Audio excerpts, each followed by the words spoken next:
இப்போ நமக்கு வகுப்பு எத்தனை மணிக்குன்னா 10 மணிக்கு வகுப்பு. ஆசிரியர் 10 மணிக்கு வந்துடுவார், பாடம் துவங்கும் அப்படின்னு அறிவிப்பு கொடுத்தாச்சு. நீங்களாம் என்ன பண்ணுவீங்க? 10 மணிக்கு ஆசிரியர் வராராமா, 5 மணிக்கு போய் உட்காந்துடலாம் அப்படின்னு வந்து உட்காந்துருவீங்களா? நாங்கள் பல இடத்துக்கு வகுப்பு போகிறோம். ஆசிரியர் 10 மணிக்கு வருவார், மாணவர்கள் 11 மணிக்கு வருவார்கள். இல்லை, நாம் அப்படி இல்லை. நான் தான் அதனால தானே வேற வார்த்தை சொன்னேன். நாம் இங்கே சிவமரத்தெல்லாம் அப்படி கிடையவே கிடையாது. 10 மணிக்கு வகுப்புன்னா 9 மணிக்கெல்லாம் வந்து உட்காந்துடுறாங்க.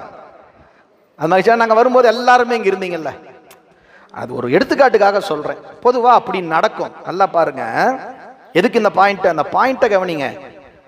ஆசிரியர் வருவதற்கு முன்னால் மாணவர்கள் வந்துவிட வேண்டும் என்பது விதி. நல்லா புரிஞ்சுங்க. ஆசிரியர் அவைக்கு வருவதற்கு முன்னர் மாணவர்கள் வந்துவிட வேண்டும். ஆசிரியர் வந்த பிறகு மாணவர்கள் அவைக்கு வரக்கூடாது. இது விதிங்க. இதெல்லாம் ஒரு காலத்தில் நடைமுறையில் இருந்தது. சில பகுதிகளில் கேட்டை பூட்டிடுவாங்க. நீ அதுக்கப்புறம் வராத, நீ வரலையல்ல, ஏன் டைமுக்கு வரல, நீ ஏன் மாடம் கேட்குற, கிளம்பு கிளம்பு அப்படின்ட்டுருவாங்க. இதெல்லாம் இன்றைக்கும் சில இடங்கள்ல நடைமுறையில் இருக்குங்க. அப்ப இது மொத்தத்தில் சத்தியமான ஒரு விதி. ஏன்னா பாடம் கேட்குற அக்கறை இருந்தால் நம்ம என்ன பண்ணியிருப்போம், முன்னாடியே வந்திருப்போம். ஏன்னா ஒரு வார்த்தை மிஸ் ஆச்சுன்னாலும் ஞானம் கிட்டாது. ஏன்னா எந்த வார்த்தையில நமக்கு ஞானம் கிட்டணும் நமக்கும் தெரியாது. நல்லா புரிஞ்சுக்க குரு. அதனாலதான் ஒரு வார்த்தை சொல்ல சற்குருவும் வாய்க்கும்னாரே, அந்த ஒரு வார்த்தை எதுன்னு யாருக்கு தெரியும்? இப்ப பட்டணத்தாருக்கு ஒரு வார்த்தை தான் சொன்னாரு, காதற்ற ஊசியும் வாராது காணும் கடைவழிக்கேனார் இல்லையா? அந்த அந்த ஒரு வார்த்தை ஒரு 4 வரி பாட்டு இருக்குது. ஆனா அந்த ஒரு வார்த்தை தான் அவருக்கு அது அங்க என்ன கொடுத்தது, முத்தியை கொடுத்தது. மறந்துடாதீங்க. அப்போ ஆசிரியன் வருவதற்கு முன்னர் கண்டிப்பாக மாணவர்கள் வந்துவிட வேண்டும். இது விதி விதி விதி. ஆசிரியருக்கும் மாணவருக்கும் உண்டான விதியை பாடமா நடத்தணும்னு வச்சிங்களேன், அதுக்கப்புறம் யாரும் பாடம் கேட்கவே முடியாது.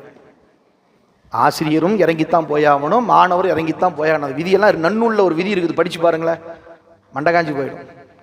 இதே திருவிளையாடல் புராணத்துல இன்னொன்னு சொல்லுவாரு, ஆசிரியர் யாருக்கு பாடம் நடத்தணும் தெரியுமா அப்படின்னு ஒரு கேள்வி கேட்டு சொல்றாரு பாருங்க. அதை கேட்டோன்னு வச்சுக்க தலை சுத்தி போயிடும். நீங்களும் திருச்சிட்டம்பலம் நானும் திருச்சிட்டம்பலம். அந்த அளவுக்கெல்லாம் இருக்குதுங்க, பல காட்சிகள் இருக்குது அற்புதமா. எதுக்கு இது சொல்ல வந்தேன்னா, ஆசிரியர் வருவதற்கு முன்னர் மாணவர் வருவது இயற்கை. ஆனால் மாணவரை ஆட்கொள்ள வேண்டும் என்பதற்காக ஒரு கிட்டத்தட்ட 4-5 நாளுக்கு முன்னாடியே வந்து உட்கார்ந்துட்டு இருக்கிற வாத்தியார் தான் நம்முடைய சிவபெருமான். ஒரு கற்பனை, மதுரையிலிருந்து திருப்பெருந்துறைக்கு வரணும்.